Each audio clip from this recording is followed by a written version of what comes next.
It was a cold, stormy night in the city, the kind where the wind howls through empty streets and rain hits like tiny bullets against every surface. And in the middle of it all, a young woman named Claire sat alone at a bus stop with no umbrella, her coat soaked through and her phone dead, clutching a small brown envelope tightly to her chest as if her life depended on it.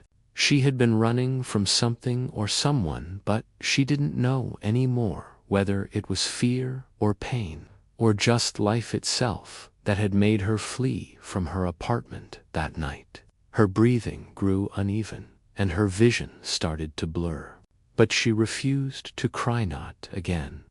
Not tonight, but as the streetlight above her flickered and the shadows of the street danced like ghosts around her. Something inside her gave up, and her body slumped forward, unconscious, the envelope falling from her hands into a puddle below.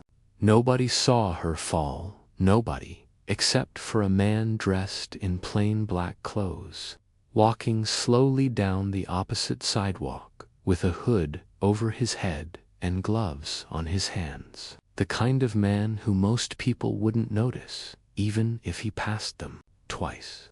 He saw her collapse and without hesitation crossed the street, kneeling beside her in the rain, gently checking her pulse and whispering, "You're okay now," as he lifted her into his arms with surprising strength and carried her away from the bus stop, unnoticed by cars that drove by too fast to care. He didn't call 911, didn't wait for help. Instead, he moved with purpose, as if he had done this before, as if this wasn't the first time he had rescued someone lost in the dark. Within 20 minutes, emergency room bed, soaked but alive, her heartbeat steady. The envelope placed on the side table beside her, and a single handwritten note tucked carefully in her jacket pocket that read, "Stay alive. The world is better with you in it." The man didn't stay for doctors or questions. He slipped out the side door as easily as he came in, unseen by security cameras, leaving behind no name, no number, no thank you. When Claire awoke the next morning, sunlight was cutting through the blinds of the hospital room, warming her skin, but her mind was foggy and confused.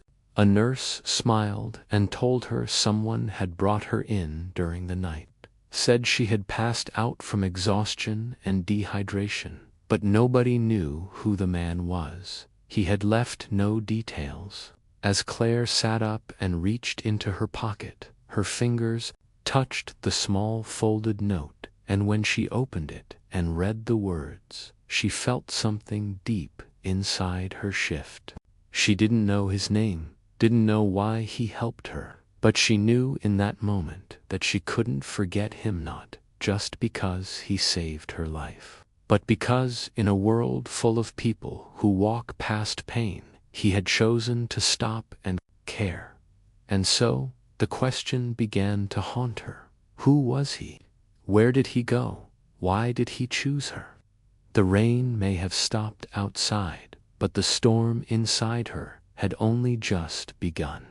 Claire walked out of the hospital 2 days later with her coat dry, the envelope still clutched in her hand, and the mysterious note now folded in her back pocket like a secret she wasn't ready to share. But her mind wasn't at peace. Instead, it buzzed with 1,000 questions she couldn't silence, all circling around one single idea: she had to find him. The man in the rain, who had saved her life without asking for anything in return. The stranger who held her when the world didn't, who left before she could even say thank you. She spent the next 3 days walking the neighborhood near the bus stop, asking store owners and strangers if anyone had seen her being carried by a man in black that night, showing the note to a quiet cafe owner who just shook her head with sympathy, but no one had noticed him. He was like a ghost who passed through the storm, real only to her. She checked with the hospital again, begged the receptionist to look at security footage, but the woman explained kindly that their system had been down during the storm. A lightning strike had knocked out the cameras for over an hour. Claire stared at the blank screen in disbelief, her heart sinking. It was as if the universe had decided she wasn't meant to find him. But still, she couldn't let go. She made a post on a local forum titled "To the Man Who Saved Me in the Rain," with a picture of the note and a desperate plea for him to come forward, even anonymously. It got shared hundreds of times, but no one came forward. One comment caught her eye, though, was from a user named Shadowsteps, who simply wrote, "He doesn't want to be found." That line made something cold crawl down her spine. Who was that? Did they know him? Claire responded quickly, asking who they were and how they knew, but the account disappeared the next day. She kept going anyway. She began to piece together a map, tracing every step she had taken before collapsing that night, where she ran from, which street corners she turned, at how far she had made it.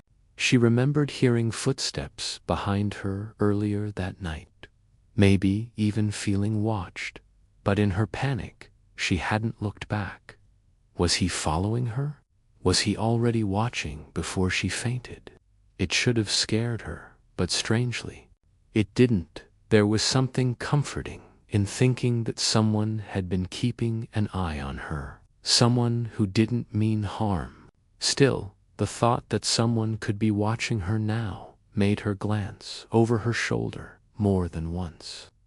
One night, around midnight, Claire returned to the bus stop wearing the same coat, stood in the same place, and waited not for a bus, but for a sign. Hours passed, and the streets stayed empty. But then, just before 3 a.m., a car rolled slowly down the road and stopped a few feet away. The window lowered slightly, and a voice called out, "You shouldn't be out here alone." Her heart leaped, but the voice didn't match. Too rough, too cruel. The man inside smiled in a way that made her step back instinctively. But before anything could happen, the sound of quick footsteps came from the alley nearby, and the car sped off. She turned toward the sound, but again no one was there. Only the faint smell of cologne in the air, the same scent she had noticed on her coat in the hospital. He had been close, again, watching, protecting. Claire fell to her knees, overwhelmed, a strange mix of fear and comfort swirling in her chest. She whispered into the wind, "Please, just tell me who you are." But the night stayed silent. She didn't know it yet, but her search had stirred something dark. There were others watching, to now, not just him. And soon, the reason he didn't want to be found would become very clear. Claire returned to the hospital, not because she was ill again, but because something about that place kept pulling her back, as if the answers she needed were hidden in its cold halls and fluorescent lights. And maybe, just maybe, the man who saved her might appear again where he last vanished. She began volunteering there 3 evenings a week, helping patients with small tasks, delivering flowers, folding towels, anything that gave her an excuse to stay inside, watching faces, listening to voices, waiting for something to click. The staff grew used to her presence. Friendly nurses smiled when they passed, and doctors nodded politely. But Claire was always more interested in the people. No one paid attention to the security guards who stood silently in the corners, the night shift workers who pushed supply carts, and especially the janitors who came and went like ghosts. It was during her second week that she noticed him, an older man, thin and quiet, always in the shadows near the elevators, mopping the same area longer than needed, head down, but eyes sharp. Something about him felt off, not threatening, just out of place. He wore the hospital uniform, but his shoes were too clean, his hands too smooth for a janitor. Claire watched him for days. He never spoke unless spoken to. His name tag said E. Rowan, but when she asked a nurse about him, they frowned and said they had no janitor by that name. That night, Claire returned home, shaken, replaying the moment she saw him look directly at her. His eyes were the same ones she remembered faintly in the storm, the same gentle strength behind them, the same sadness. Could it be him? But why would he pretend to be a janitor? What was he hiding? The next night, she waited near the elevators, pretending to organize medical charts, and when he appeared with his mop, she stepped in front of him and said quietly, "You were there that night, weren't you?" He froze, only for a second, then forced a smile and replied, "I think you've mistaken me for someone else, Miss." But his voice, she knew it now. He tried to walk past, but she followed. "Why won't you let me thank you?" she asked, voice shaking. "Why are you hiding?" He didn't answer. Instead, he disappeared into a stairwell, and by the time she reached it, he was gone. The next day, his name tag was missing from the janitor's locker. Claire searched the hospital records, but found no employee history. Whoever he was, he had vanished again. But this time, he had left something behind. A folded piece of paper slipped into her bag. No name, just a message. "Stop digging. It's not safe for either of us." Her hands trembled as she read it. Fear crept in, but so did something stronger, determination. She couldn't stop now. Whoever he was, he wasn't just hiding from her. He was protecting her from something. But from what? Or worse, from whom? Claire sat by the window in her room, staring at the slip of paper again, her fingers tracing the faded ink that read, "Stop digging. It's not safe for either of us." She read it 100 times, but still had no idea what it truly meant. Who was he? Why was he hiding? And what could possibly be so dangerous?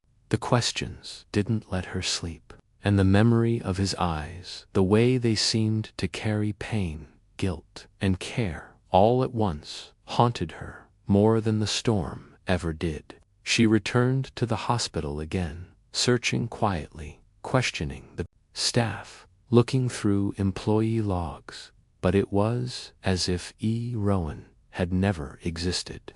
One night, while walking past an old record room that was usually locked, Claire found the door slightly open. She hesitated, then stepped inside. Dust floated through a narrow beam of light. Inside, rows of boxes were stacked carelessly, labeled with years and numbers. Something called to her. She pulled down a box from the top, labeled 2013 Staff Incidents. As she opened the dusty folder, a photo slipped out of a man in a security uniform, younger, smiling. Name, Elias Rowan. She froze. That was him. Not a janitor, but a security officer. The report said he had once tackled a violent patient who had taken a nurse hostage. He saved her life. But then it said something strange, suspended indefinitely for failure to follow protocol. It made no sense. He was a hero, yet he disappeared from the hospital without a trace. Claire dug deeper. In another folder, she found a patient file connected to the same incident, name redacted.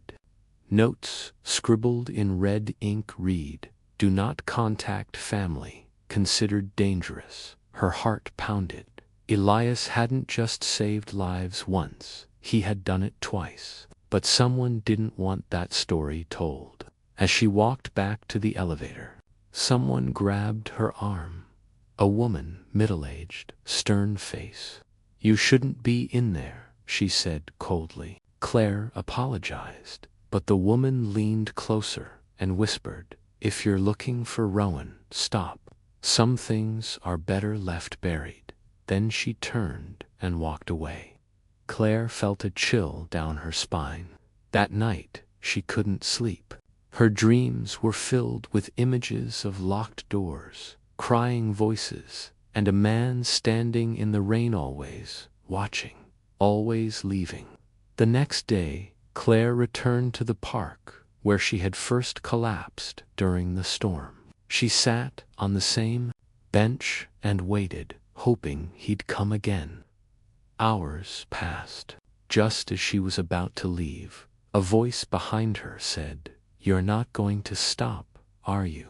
She turned slowly. Elias stood there, older now, tired, but real. "Why did you lie?" she asked softly. He looked down. "Because the truth won't help you. It'll only bring pain." Claire shook her head. "I deserve to know." Elias sat beside her, and after a long pause, he began, "That night at the hospital in 2013, I broke the rules. I was supposed to wait for backup, but I didn't. The patient had a knife to the nurse's throat. I went in anyway. I saved her, but the patient didn't survive. It wasn't supposed to happen like that. The hospital covered it up. They wanted silence. I was told to disappear." Claire listened, her eyes wide. "But why help me years later?" she whispered. He looked at her, eyes filled with emotion. "Because you reminded me of Hertha nurse. The same look of fear. I couldn't let it happen again." Claire reached for his hand. "You didn't just save me, Elias. You saved yourself. You still care. That means you're still human." He gave a weak smile. "It's not over, Claire. They know you're asking questions. Be careful." As he stood to leave, she said, "I'm not afraid anymore. Not with you in the story." He nodded once, then faded into the night. And for the first time, Claire realized that her life was connected to a much bigger truth hiding behind names, files, and broken pasts. Claire couldn't stop thinking about Elias after that night in the park. Everything he had told her, all the pain he had carried in silence, felt like a weight now transferred onto her shoulders, and she was ready to carry it. She knew she couldn't walk away, not after he risked his own life to save hers and so many others. The next morning, Claire made copies of every document she had collected, every old staff file, every suspended report, and especially the hidden patient file with red warnings. She didn't know who to trust anymore, so she chose someone outside, investigative journalist named Riley Hayes, known for exposing medical corruption. Riley listened carefully, his face growing more serious as Claire laid everything out. He agreed to investigate, but warned her, "Once this goes public, the hospital will protect itself first. You and Elias will become targets." Claire nodded, knowing she had already passed the point of no return. That night, she received a text from an unknown number. "Stop before someone gets hurt. This is your final warning." Her hands trembled, but her resolve hardened. She knew what they were trying to do, scare her into silence, just like they did to Elias. She sent the screenshots to Riley the next morning. She went to the hospital again, hoping to find Elias, but he was gone. The janitor's closet was empty. No uniform, no trace. She asked around, but everyone acted like he had never worked there again. That evening, a white van began appearing near her apartment, always parked across the street, engine off, windows dark. Claire felt watched. She didn't sleep. She kept the lights off, phone charged, pepper spray under her pillow. Then, one night, as she was walking home from the corner store, two men in dark clothing started following her. She crossed the street. They did too. She turned into an alley. They followed. Panic rose in her chest, but just before they reached her, a figure stepped from the shadows. Elias. He moved like a ghost, fast and silent. A fight broke out. Elias was strong, but outnumbered. Claire screamed, throwing whatever she could find, a metal pipe, anything to help. Eventually, the men ran off, leaving Elias injured and bleeding. Claire dropped to her knees beside him. "You shouldn't have come," he whispered. "And leave you," she said, tears rolling down her cheeks. "Not after everything." She helped him into a taxi, took him to a quiet clinic outside the city where no questions were asked. As he lay on the bed, bandaged and bruised, Elias looked up at her and for the first time said softly, "You remind me of the kind of person I used to be."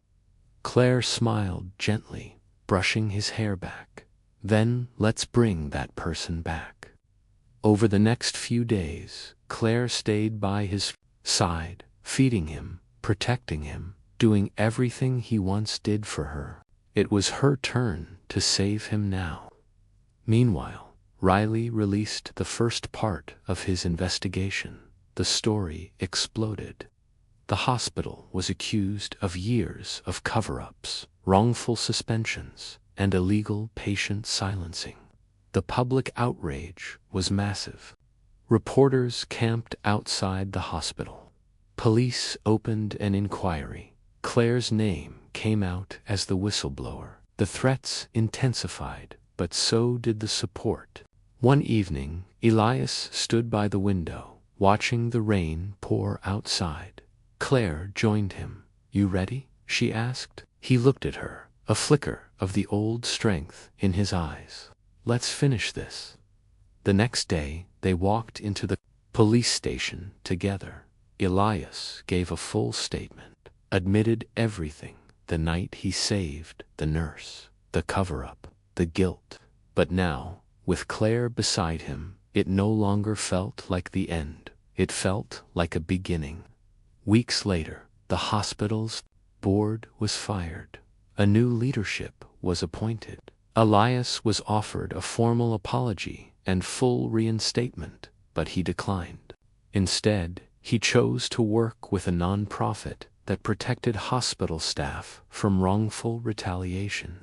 Claire went on to become a patient advocate, using her voice to protect others. They didn't become famous. They didn't want to. But together, they became something much stronger, proof that no matter how lost a person feels, with enough courage, pain can turn into purpose.